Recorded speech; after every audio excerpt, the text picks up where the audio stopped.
Derma rolling for me has been a very helpful tool in terms of hair regrowth. And in today's video, I will talk about my experience of doing derma rolling and minoxidil application, how it did help me in terms of hair regrowth, in terms of results I was able to achieve, what kind of setbacks I experienced, and what you can implement to make your hair growth treatment more effective. And for you guys who are new to the channel, my name is Alex. I'm a certified trichocologist, previously hair loss sufferer who was able to regrow back my own hair and keep them ever since, and that was 13 years ago. So when it comes to derma rolling and minoxidil application, first of all, what happened in 2013 was that I was able to start with growth stimulation on my scalp. And if you haven't seen my previous videos about scalp inflammatory problems and dermatitis I was having before, definitely do watch them because it will give you more context to what did happen back then.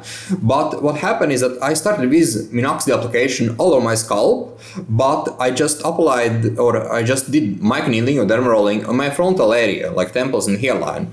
And the reason for it was that I wanted to do it more conveniently, and also additionally I kind of assumed that minoxidil will work well for me in terms of response to it, because it was a growth stimulant, right? So what happened is that I started with doing microneedling my temples hairline, and I just applied minoxidil by itself in my crown area. And a couple months into it, like 10-11 months later, I compared to what kind of results I was able to achieve. And when I saw in the photos, kind of gave me a shock, because I did see that I had very good improvements in my temples and hairline, but I didn't have any results in my crown area.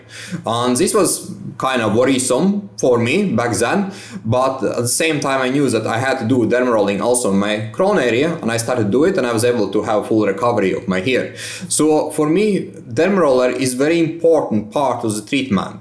And again, it just shows that not everyone is responding well to minoxidil, even if one is having a healthy scalp environment and everything else is fine. Derma rolling can be highly beneficial in terms of making minoxidil more potent, more effective by increasing absorption of minoxidil.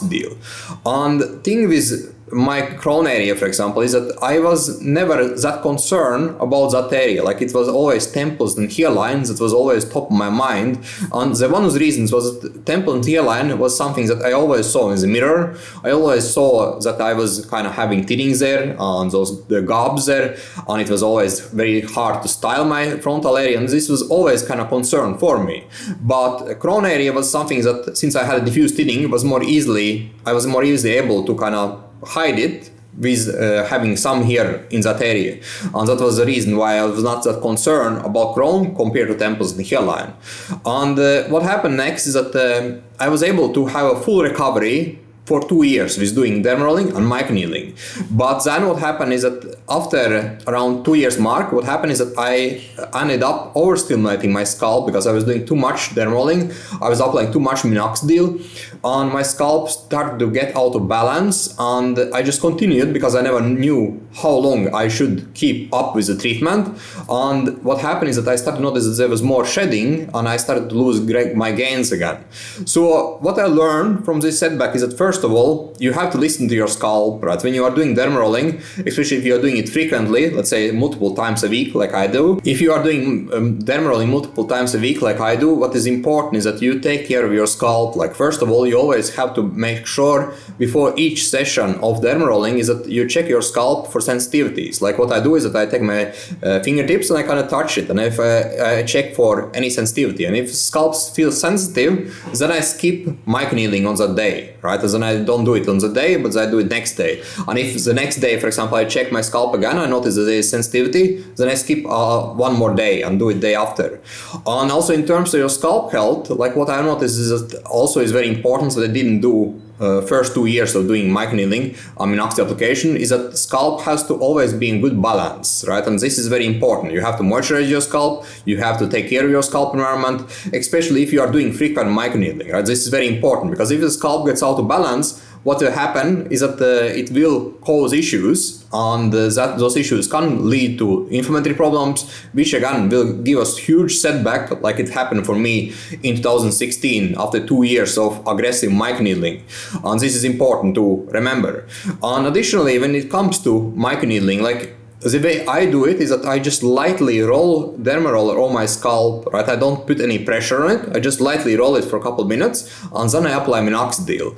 And again, like, what you need to be aware of is that, first of all, you have to use a derma roller that has real needles, And additionally, it's not about needle size, right? So for example, I do use 1.5mm needles, but the reason for it is that they don't stick in my hair. Like if I use a shorter needles, then they will stick in the hair and they will pull them out. But with 1.5mm needles, I can actually roll it over my hair without too much worry about it, and it doesn't stick in the hair and doesn't pull them out. And additionally, for someone who considers even longer needles, what is the problem is that they can't cut the hair, right? So I wouldn't recommend using longer needles than 1.5. And if your hair are shorter than my hair now, then you can, for example, use 0.75 to 1.5. Like that's kind of optimal range I have found from my experience of using Derma roller. And additionally, what is important is that you always take care of your scalp. Right? Always take care of your scalp before you do a session with microneedling. And scalp has to always be clean. You don't want to have any buildups there, any particles there, because those things can stick in the skin tissue, and that can lead to inflammatory problems, right? So this is very important, because you don't want to have any inflammation in the scalp, you don't want to have increased fungal activity in the scalp or bacterial infections. Right? Those things will give you a huge setback in terms of treatment, and that will lead to more shedding and more issues down the road. So always have a clean scalp before you do microneedling. And also in terms of needles itself or derma roller itself, always make sure that you clean it and disinfect it after each session. Like this is also very important, because I have spoken with a lot of guys over the years who have done it wrongly by not having clean scalp, for example, or they haven't cleaned the needles properly, and that has caused acne and pimples on the scalp. And those things are problematical to fix, right? You have to work a lot on fixing those issues, and that again gives you setbacks and takes it much more longer in terms of hair recovery. So those are things I want to share with you in today's video for you guys. And if you are struggling with hair loss and you are in a need for having a treatment that has all the essentials, a roadmap how to recover your hair once and for all, or you're having scalp problems, you can get called Rapid Formal Workbook, which has all the steps you need to recover the hair. And additionally, if you need more support, more guidance, you can always book a session below this video. There's a link for it. Thanks for watching. See you guys, and see you next time.